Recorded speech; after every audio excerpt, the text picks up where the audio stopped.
Peacock Angel by E.S. Drower, being some account of votaries of a secret cult and their sanctuaries. Chapter 20, Storm in the Valley. The watery clouds that roll forward under the stress of the south wind and the storm rain falls from heaven as night creeps on.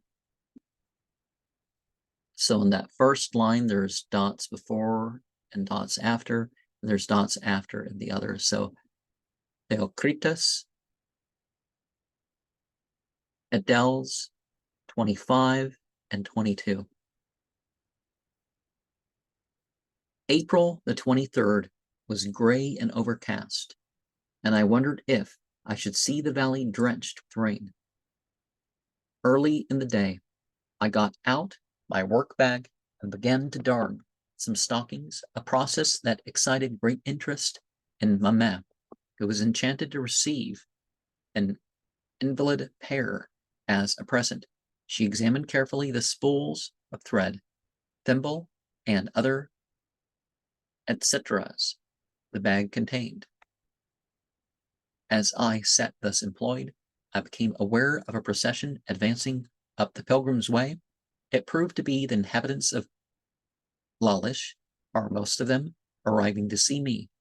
Most literally to see me, as we could not talk, their only language being Kurdish, and Mamma departed at their approach. A small and attractive boy advanced and presented me with some green almonds and eggs. I could only counter with sweet biscuits and could offer them no coffee or tea, as Mikhail was not present to make it, and he alone managed the primus. My visitors seated themselves in a long solid row facing me, being Muslimin, no doubt. They wondered what on earth I could find to do in the valley of the Yazidis, but could not ask me. They just sat there and stared without the glimmer of a smile. They were so unblinking and solemn that I began to feel like an insect under a microscope. Finding gestures and Arabic useless, I presently escaped to my room with the poor pretense that perhaps, after all, it was not myself they had come to see. But emerging half an hour later, I saw them still sitting there, solemn, staring, and no doubt expecting the coffee that was not forthcoming. It was too much, and turning my face to a mountain path, I made unceremonious escape. Most probably, my reputation stands extremely low with the villagers of Lalish. As I went, I passed Jadon, reclining beneath a tree and absorbed in a game of chess with his friends, the police. They did not see me, and I had the feeling of playing truant as I struck out up a mountain path, for whenever I left the shrine, I was unostentatiously followed.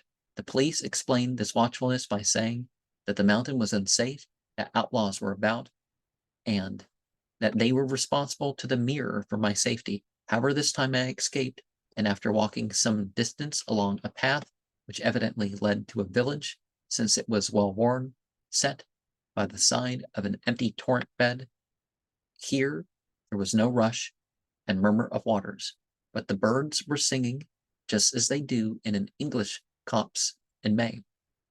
And to my ears, accustomed so long to the lack of bird song in southern Iraq, their concert was delightful. A large yellow-billed blackbird flew out of a tree, and I thought I heard near by the jug of a nightingale. A curious absence was the cushy dove.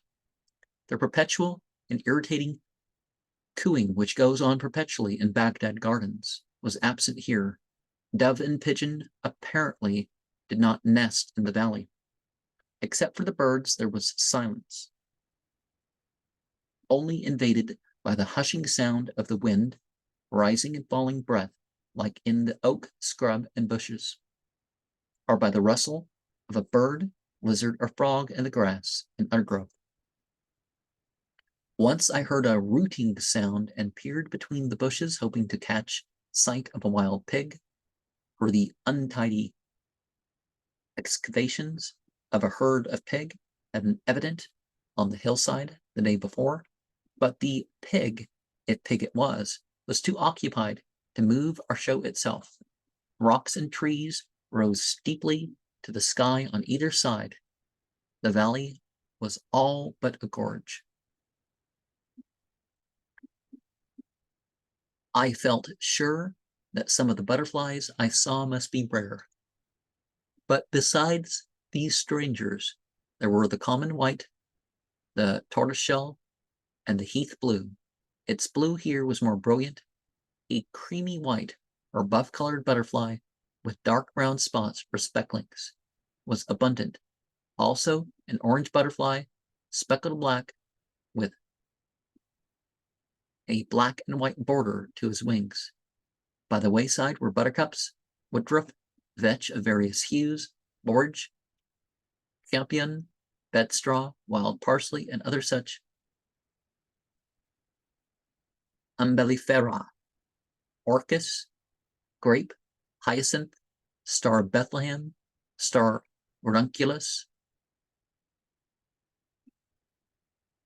anemone, and a host of flowers, the names of which I did not know, such as a curious heath with a bulbous, transparent flower which small Yazidis pop as our children do bladder wrack at the seaside, and also a plant with thick, silvery leaves and bell-like, down-drooping flowers, not unlike bugloss. Almost certainly Anasma albrosium. The peculiarity of these latter flowers is that they are of varied colors, although grouped on the same plant and often on the same stem. And we have 5 asterisks here, but I think it's just, maybe there's an illustration or something on the page. But so this is page 89 here. Yeah, it's in page 189. There was a sense of tension in the atmosphere, a feeling of impending violence, as if something were approaching stealthily. The gloom in the sky deepened, and as the day wore on, the songs of the birds became spasmodic, apprehensive. At 4:30 in the afternoon, a policeman arrived, his face dripping with sweat. He had ridden in from Ain Sifneh with post and paper, a newspaper. I read the news, but the war bulletins, with their tale of havoc and death, seemed fantastic, infernal, and improbable. Just as I had laid down the paper, trembled the smell of incense, rose to the terrace, and I remembered that it was the eve of Wednesday. For people here reckon that the 24 hours of a day begin at sunset and count Tuesday evening as part of Wednesday. Like most religious calendars, Bible and the Quran and pretty much everything else. Don't the Zoroastrians start theirs at dawn, though? On this eve, and on the eve of Friday, Thursday evening, Yazidis make special illuminations, as both Wednesday and Friday are holy days. Hurrying to the court of the temple, I saw the abbess, her face framed by her white wimple, going the round of reverencing the shrines, while the fakir had already left with his flaming bowl. Tonight incense had been added, and its fragrance and threads of curling smoke rose in the ominously windless air. Passing Dea Kota, who gave me a gentle smile, I went through archways and up steps until I reached Sheikh Shells. Holy flames burnt at every corner, looking like the tongues of fire that medieval painters portrayed in pictures of Pentecost. Even as I sat on the base of the cone, many of them flickered out in sudden little draughts of chill wind, In the stillness against the undertones of running waters, I heard indistinctly the voice of the police sergeant to whom I had lent my Baghdad paper, reading aloud from the Arabic page the latest war bulletins from Europe. In the trees close to the shrine, the odd whispered twitter of the birds spoke of approaching storm. And, well, if religious practice and meditation and all that was involved, and amongst all these flames and stuff, the experience could have very well enhanced that. And so Friday, Venus, which we saw the importance of, and Wednesday, Mercury.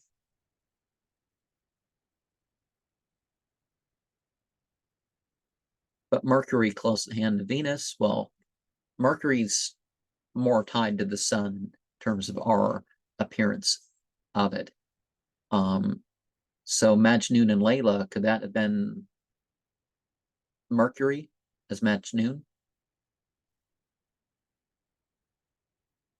Returning by the Pilgrim's Way, I passed the shrine with a cone which stands directly above it. That of Sheikh Mushella, the striped sheikh. Why or how the sheikh acquired such a name, I never heard. Then I paused for an instant by the shrine which is under the platform upon which the men built their fire by night. It is called the Mazar of Chail Meira, and is two-chambered with one square and one arched entrance, and decorated by a rose, a sun, and the other designs obliterated by time and weather. In the gathering gloom I perceived many flames, more than on former nights. For instance, at the archway which led from the forecourt to the inner court of the temple, there were 4 lights to the left of the steps, 8 on the right, and a light at each wall. In the inner court I heard the voice of one of the white nuns chanting before the open door of the temple. The voice was low and the chant in a major key. Like all Yazidi religious music, there's more to describe it though, than just major minor key. It's different.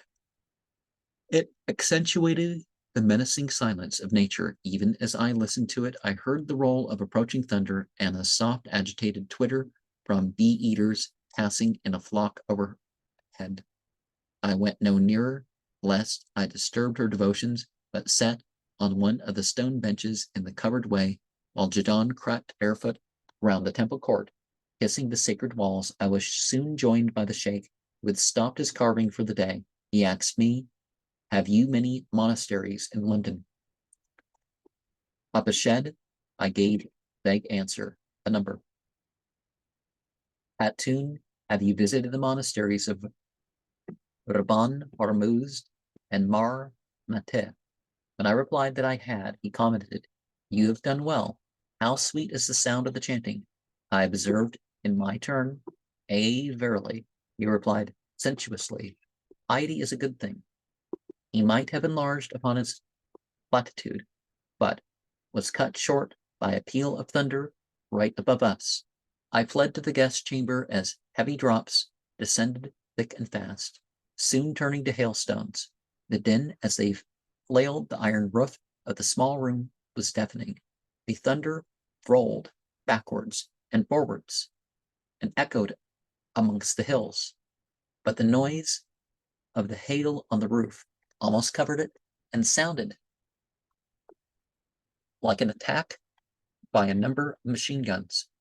Now and then a terrific peal added heavy artillery, and violet lightning flickered and illuminated the blackness of the room. If I had wished to be heard above all this, I should have had to shout. Soon drips began to come in through a few small holes in the roof. I spread my mackintosh on the bed, put the basin on the floor, and opened an umbrella elsewhere, and was then perfectly dry. When the noise and rain slackened a little, one of the police came up to see how I was getting on, and close on his heels Hodja arrived, with a platter of rice and chicken. There was a lull at last. The rain stopped, and I blew out the candle, which I had to light prematurely. The sky behind the mulberry on the terrace, however, was still vividly blue-black. The men pointed to a clear twilight sky to the north, prophesied wishfully that the storm had passed and that they would sleep out of doors as usual. What matter if the ground is drenched, they said. Spring rain is good and harms no one. Well, if it's just warm enough not to get hypothermia, why not, right? An old Yazidi, wearing a round felt white cap, arrived up the Pilgrim's Way as we talked. He had come from Ain Sifne with good news. Some Yazidis who had been arrested and imprisoned had come today before the court and were to be released. Everyone ejaculated, "Praise Allah." Alhamdulillah, probably. Including the two police and myself, though I had not the least idea of what they had been accused. When asked, I was told, on a false charge, as if this were a normal occurrence. When it was entirely dark, the lightning continued, winking and blinking. Suddenly, just after I got to bed, 2 rifle shots were heard close at hand. I got out, opened my door, and asked what had happened. "A robber, a robber," someone cried in an excited voice, and another man called out, "Khatun, do not fear." There was a great deal of talking and shouting below, but nothing further, so I got back to bed and fell peacefully asleep, only to be roused by the sound of stealthy moving in the room. I reached for my torch. It was one of the sanctuary cats. As I rose, it dashed madly round and bolted through a window pane, making a crash. "What is it?" came anxiously from below. "Only a cat, do not fear." And there was a general laugh. By midnight, the rain was lashing the roof again in a soaking downpour, with a mackintosh over the bed and an umbrella propped over the pillow. I was in comfort, but the party on the platform round the ashes of the wood fire acknowledged defeat and crowded into the small room which served as a kitchen below. On the whole, it was a disturbed night, for I had to rise several times to investigate sounds of dripping and move clothes or other objects to a dry spot. By the morning, there was a brief gleam of sunshine, only to be followed by yet another return of the storm, which arrived with all its artillery of thunder, rain, and hail, but the latter being sizable ice balls which bounced on the roof and terrace and rolled into corners to melt in little heaps. It all lasted a brief 10 minutes, and then Sheikh Sun came out for good, and a gentle wind caressed the well-washed leaves, which glittered with wet. The sky showed clear blue.